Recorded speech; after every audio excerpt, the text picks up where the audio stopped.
जय हिंद। कल के क्लास में हमने देखा था कि बायोलॉजी शब्द जो दिया था वो लेमार्क और ट्रेवेरिनस 1801 ईस्वी में दिया था। और जो लेमार्क है ये फ्रांस के थे और ट्रेवेरिनस जो थे ये जर्मनी के थे। इसके बाद हमने देखा था कि जीव विज्ञान का जो पिता कहा जाता है, फादर ऑफ बायोलॉजी, वो अरस्तु को कहा जाता है। अरस्तु का एक पुस्तक है जिसका नाम है हिस्टोरिया एनामिलियम, और थियोफ्रेस्टस को जो वनस्पति विज्ञान का जनक कहलाता है उसका एक पुस्तक है हिस्टोरिया प्लांटरम। इसके बाद हमने देखा था कि द्वि जगत प्रणाली जो कैरोलस लिनियस के द्वारा दिया गया, वो द्वि जगत प्रणाली जो कैरोलस लिनियस के द्वारा दिया गया उसका उनका एक पुस्तक है, उसका नाम है सिस्टम नेचर। तो उस पुस्तक में द्वि जगत प्रणाली के बारे में दिया गया। जैसे कि अगर होमोसेपियंस है तो होमो उस वंश को बताएगा और सेपियंस उस प्रजाति को बताता है। और अगर बात कीजिएगा आगे हमने देखे थे, उसके बाद जो है आधुनिक तरह से जो है उसको 5 भागों में डिवाइड करने का जो श्रेय दिया जाता है वो आपका दिया जाता है R.H. व्हिटकर का। और वो 5 जगत प्रणाली को हमने थोड़ा सा डिस्कस किए थे कि मोनेरा, प्रोटिस्टा, कवक, पादप, जंतु। मोनेरा की बात कीजिएगा तो मोनेरा में जो है बैक्टीरिया आ जाता है, माइक्रोप्लाज्मा आ जाता है। उसके बाद हम बात किए थे प्रोटिस्टा, प्रोटिस्टा में आपका आ जाता है यूग्लिना भी आ जाता है, ठीक है। उसके बाद बात किए थे कवक, कवक तो आप जानते हैं डाइटम आ जाता है कवक में, ठीक है।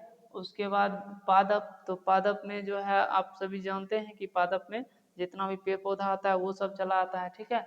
उसके बाद बात किए थे जंतु, तो याद रखिएगा कि जंतु जगत को मेटाजोआ भी कहा जाता है।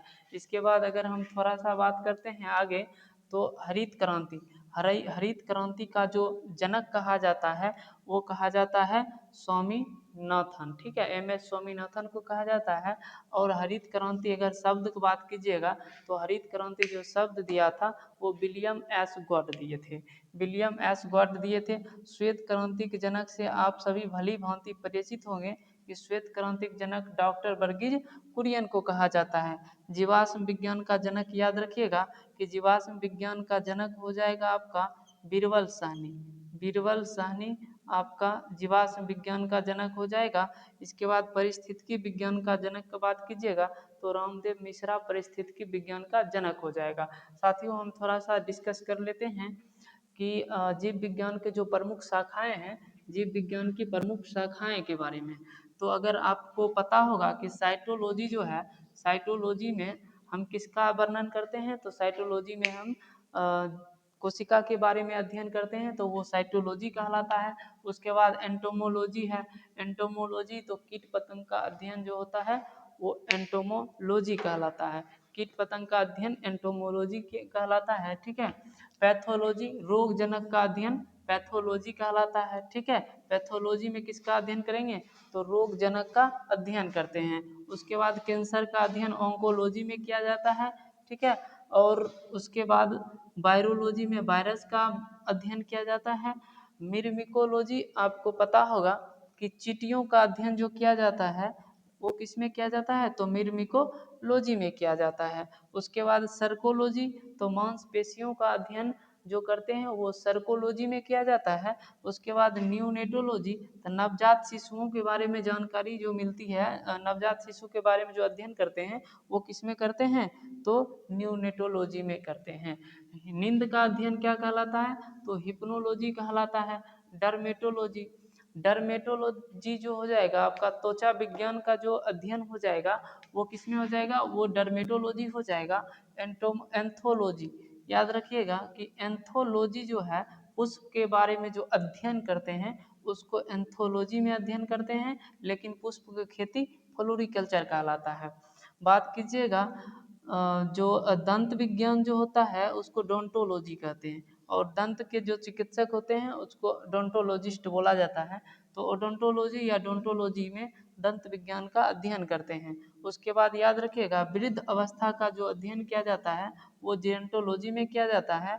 और सोरोलॉजी और सोरोलॉजी, सेरोलॉजी और सोरोलॉजी में थोड़ा सा कन्फ्यूजन होता है। तो याद रखिएगा कि सेरोलॉजी जो है, सेरोलॉजी में एंटीजन और एंटीजन एंटीबॉडी का अध्ययन किया जाता है सेरोलॉजी में। और सर्कोलॉजी की बात कीजिएगा तो सर्कोलॉजी में जो है किसका अध्ययन किया जाता है, तो सॉरी सेरोलॉजी में एंटीजन एंटीबॉडी का अध्ययन किया जाता है और सोरोलॉजी में छिपकलियों का अध्ययन किया जाता है। सोरोलॉजी में छिपकली का अध्ययन किया जाता है। लेकिन अगर सर्कोलॉजी की बात करेंगे तो वो मांसपेशी का अध्ययन किया जाता है। मायोलॉजी में भी मांसपेशी का अध्ययन किया जाता है। तो फिर से एक बार देखिएगा कि पांच जगत प्रणाली जो दिया था आर.एच. व्हिटकर साहब दिए थे। ये पांच जगत मोनेरा, प्रोटिस्टा, कवक, पादप जंतु है। जंतु जगत को मेटाजोआ भी कहा जाता है।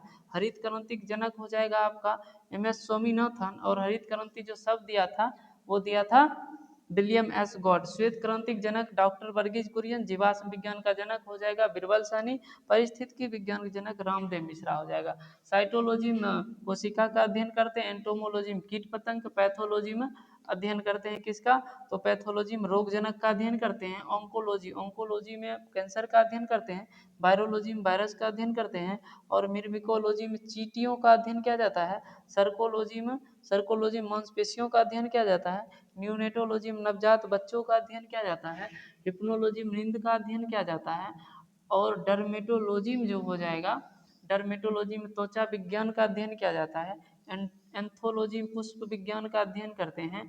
ओडोंटोलॉजी में दंत विज्ञान दंत के बारे में दांत के बारे में अध्ययन किया जाता है। जेरेंटोलॉजी में वृद्ध अवस्था के बारे में अध्ययन करते हैं। सोरोलॉजी में छिपकली का अध्ययन। सेरोलॉजी में एंटीबॉडी एंटीजन का अध्ययन किया जाता है। आपको बताना है ऑरेनियोलॉजी में किसका अध्ययन किया जाता है। आप कमेंट में बताएंगे कि ऑरेनियोलॉजी में किसका अध्ययन किया जाता है। मिलते हैं नेक्स्ट क्लास में, तब तक के लिए जय हिंद।